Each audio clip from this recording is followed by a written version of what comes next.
La notion de vitesse. Bonjour, vous êtes bien sur Réveiller votre vie. Aujourd'hui, on parle un peu entre le contraste entre le rythme naturel et la vitesse qu'on nous impose, ne serait-ce que pour la productivité. Alors, déjà, sachez même que si vous êtes au bureau et puis qu'on vous impose de répondre à je ne sais pas combien de mails, parce que je vois ça chez les copines, c'est quand même assez hallucinant. Si votre patron vous fait une réflexion parce que vous allez faire une pause d'un quart d'heure le matin, manger votre fruit, boire de l'eau et puis prendre le soleil, vous lui dites comme ça, vous lui répondez que c'est prouvé scientifiquement que quand on fait des pauses, on a plus de productivité que quand on reste abruti derrière son ordi. Donc, c'était une parenthèse. Ouais, donc, je voulais vous parler de la vitesse. C'est-à-dire qu'on est tellement dans un truc de toute façon, tout ce qui va vite est mauvais, ne serait-ce que si vous analysez bien, la plupart des gens prennent l'avion et vont vite fait en vacances à l'autre bout. Et le pire, c'est qu'ils polluent eux-mêmes leur propre ville où ils habitent, puisque prendre l'avion, ça devient accessible à tout le monde. Et puis, on est dans ce bonheur illusoire d'aller ailleurs et qu'on va aller mieux. Et c'est pas forcément le cas. Essayer de se rapprocher de la nature, aller faire quelques kilomètres pour aller faire une balade en rando, ça, c'est pas de la rentabilité, mais ça peut vraiment apporter beaucoup d'équilibre, de se ressourcer et de se renraciner, ne serait-ce que marcher pieds nus dans l'herbe ou des choses comme ça. Alors quand je vous parle de la vitesse, quand on se soigne aussi, on va avoir un antibiotique qui va vous soigner la sinusite de façon rapide. Ah oui, ça va être radical. C'est clair que ça prend moins de temps d'avaler un comprimé que de se préparer, comme je vous raconte dans Réveiller votre vie, des soins en allant chercher les plantes qu'il faut ou les tisanes qu'il faut ou en allant ramasser ce qu'il faut dans les bois. Oui, parce qu'on peut aller ramasser ne serait-ce que du lierre aussi pour son arthrose. Là, c'est ce que j'ai fait tout à l'heure. Je me suis dit, il y a du lierre. J'ai un pantalon corsaire et je me suis dit, j'aime pas ça, et à vrai dire. Et puis je me suis dit, c'est pas mal parce que ça fait une sorte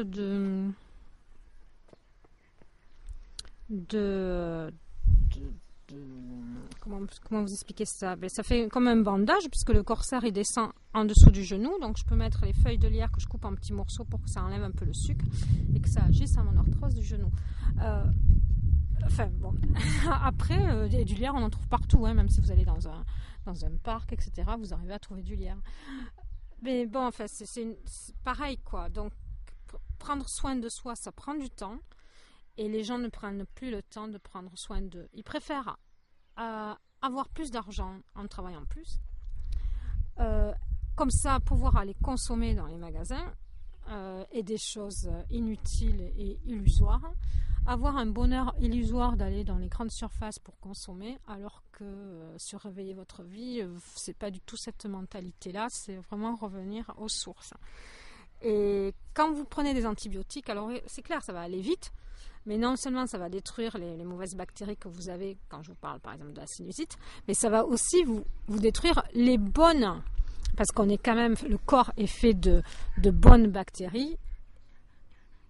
On peut parler de bonnes bactéries et de mauvaises bactéries. Ne serait-ce que l'intestin aussi, il y a des bonnes bactéries qui se développent et des mauvaises. Et de toute façon, prendre des antibiotiques au niveau je reparle encore de la sinusite, de cet exemple-là. Vous allez prendre des antibiotiques qui vont aller dans le corps et qui vont vous bousiller le ventre, surtout si vous ne prenez pas de levure en complément.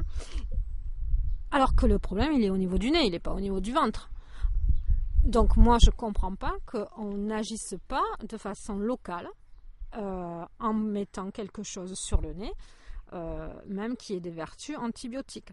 Vous savez, il existe bien des comment on appelle ça, des patchs pour la nicotine, parce que vous mettez un patch sur la peau et ça va dans le sang. Donc pourquoi on ne ferait pas ça, une sorte de patch qu'on met sur le nez qui traiterait juste la zone pour enlever le côté infectieux, et puis c'est tout quoi. Donc là par exemple, moi je vous dis ce que j'ai fait, mais je ne vous dis pas de le faire parce que j'en ai aucune preuve que ça soit quelque chose de bien. Donc déjà, je fais avec l'argile. C'est-à-dire que je vais poser de l'argile, bon ça c'est connu, sur le nez pour... l'argile va, d'une certaine manière, comme si l'argile allait absorber le mal. Après, avant je passe comment on appelle ça, de l'eau de mer, vous savez, de l'eau physiologique que j'ai acheté en pharmacie quand même. Ouais, je passe pas l'eau de mer que j'ai récupérée en bidon. Je passe l'eau de mer dans la narine, je la recrache et puis après je fais l'argile sur le nez. Donc d'abord je nettoie, après je purifie avec l'argile et après je passe un antibiotique entre guillemets, puisqu'on dit que le miel plus le curcuma est un antibiotique naturel. Donc j'en passe un peu, je fais un petit mélange, même juste un petit, comme une cuillère à café, pas plus, avec miel et curcuma, et je le mets sur la partie des sur la partie des pommettes. Et sachez que bon, moi ça m'a fait des boutons, mais moi ça me rassure quelque part parce que les boutons c'est quoi? C'est comme s'il y avait le côté négatif du pus ou du sucre ou des bactéries qui sont à l'intérieur et qui sortent. Un bouton, c'est quoi? C'est quand il y a des gens qui sont remplis de boutons, quand je vois ce qu'ils mangent, ça m'étonne pas, quoi. C'est quand même tout le côté négatif. Les boutons, c'est quand même tout le côté que votre corps expulse, tout ce qu'il ne veut pas. Voilà, et puis après, donc les boutons, ils passent assez vite parce que je passe une huile d'abricot le soir, parce que ce soin-là, je le fais le soir. Et puis voilà, c'est clair que ça prend du temps, quoi. C'est plus rapide de prendre un cachet que de passer l'eau de mer, passer l'argile, se nettoyer l'argile, nettoyer le lavabo parce que ça a dégueulassé le lavabo de se nettoyer avec l'argile, et passer le miel et après renettoyer la cuillère, renettoyer le lavabo parce qu'on se nettoie, on enlève le miel qu'on a mis sur la peau. Le miel, ça a des vertus en plus en tant que masque. Voilà. Enfin, mais c'est pour vous dire, prenez du temps, essayez de prendre du temps pour prendre soin de vous. C'est important, quoi. Et une petite anecdote pour une mère de famille. Je vous donne une phrase que j'ai entendue qui dit comme ça. Là, comme il y a un avion qui passe, parce que bon, je suis pas assez loin encore de Toulouse.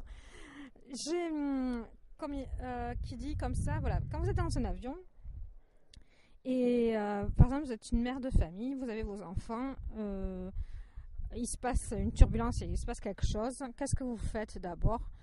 Est-ce que vous allez mettre le masque à vous-même ou le masque à oxygène à vos enfants? Alors la majorité des gens vont dire, et même vous allez dire, je le mets à mes enfants d'abord. Mais non, vous le mettez d'abord à vous pour pouvoir après sauver les enfants, quoi. Donc il faut prendre soin de vous pour pouvoir prendre soin de vos enfants. C'est vos enfants, quand ils vont voir que vous prenez soin de vous-même, qui vont devenir autonomes et prendre soin d'eux. Voilà, mais écoutez, c'était Réveiller votre vie.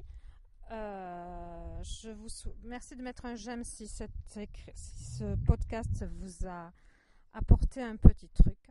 Et puis à bientôt.